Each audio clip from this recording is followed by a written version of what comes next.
Hey guys, so I just want to talk to you real quick now about confusing constructs. So things that we do in our writing, it's kind of like more general advice here that just lead to lack of clarity. And that's actually one of my favorite slides in my slideshow. So I did want to make sure I actually projected this here because it had all these awesome arrows. You guys see those just like come out nowhere. I'm going to show you again. You might have missed it. So look, check this thing out. Okay.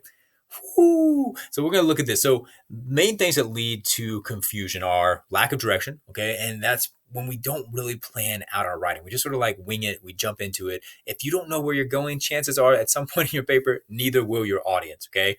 Weird wordings, which really comes down to us not using vocabulary correctly, because when we talk, we don't worry about correct usage. And so we say weird things, but we can clarify ourselves. Whereas in our writing, we cannot. Logical mix-ups, we're going to talk about this. I'm going to post a link to a video about dangling modifiers, which is going to tie into this. And then mix-up construction is the same thing, where we're not using grammar grammatically. Another thing that might also lead to not making sense is sleep deprivation. If you're trying to write your papers at like 3 o'clock in the morning, that's not a good idea. Okay. It probably sounds awesome at 3 o'clock in the morning, but then when you wake up, it probably sounds less awesome. Okay. So big picture here, you got to know how grammar works. Okay. Because if I were to throw out this sentence here and I say, for most people who love comic books, read several selections a day, it doesn't really make sense. And like maybe we could like try and figure out what they're trying to say here. But what we've got going on is you got this like prepositional phrase that's being used as a subject. That might not have made sense to you, but if you know the grammar, you know like that can't work.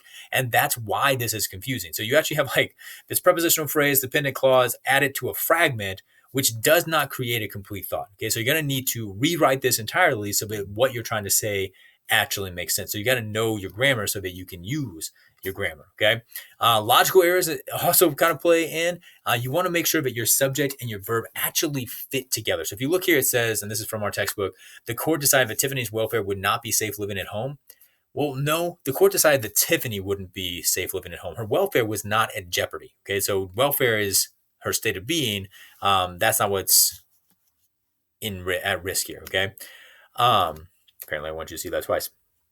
Now, I am going to tell you, check out this Smoop video of Misplaced Modifier. If you just like get on YouTube and you type in Misplaced Modifiers by Smoop, it's going to walk you through what that is, but it gives you a really good idea of making sure that you are following the proper format when you're writing things so that what you're modifying is immediately in front of your modifier. So if you say your noun, that your description needs to come right after that so that we know that what you're describing is actually there on purpose. Okay, so here's some examples.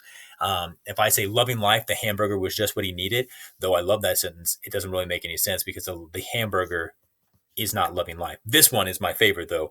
Clearly needing significant work, he was able to buy the car for cheap.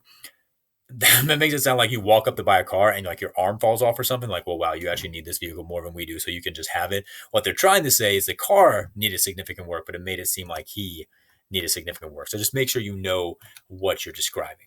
Okay.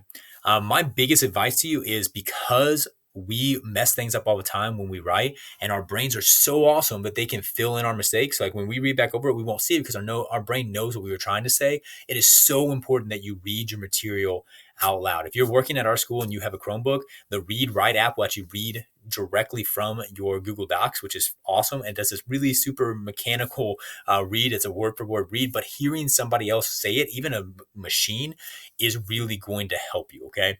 I would say read your material out loud always before you submit it, or have somebody else read it out loud, because it really does help you hear those mistakes in a way that you wouldn't otherwise. I use it all the time. Every time I write anything, which I write stuff every single week, guys.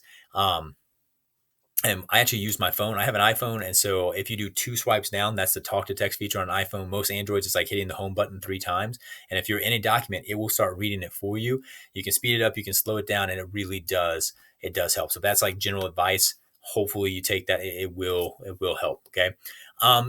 Pause on this. I don't want to walk you through this because it will take us over 5 minutes. But if you want to pause this, it's like some suggestions from Al as to how to avoid having some of these logical fallacies happen grammatical fallacies happen in your writing.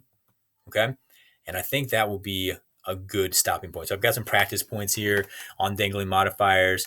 If you're in my class, you can find those links. So have a great day, guys. Make wise decisions, and Merry Christmas. Oh, my Chromebook is apparently, I made like 20 videos today or something, guys.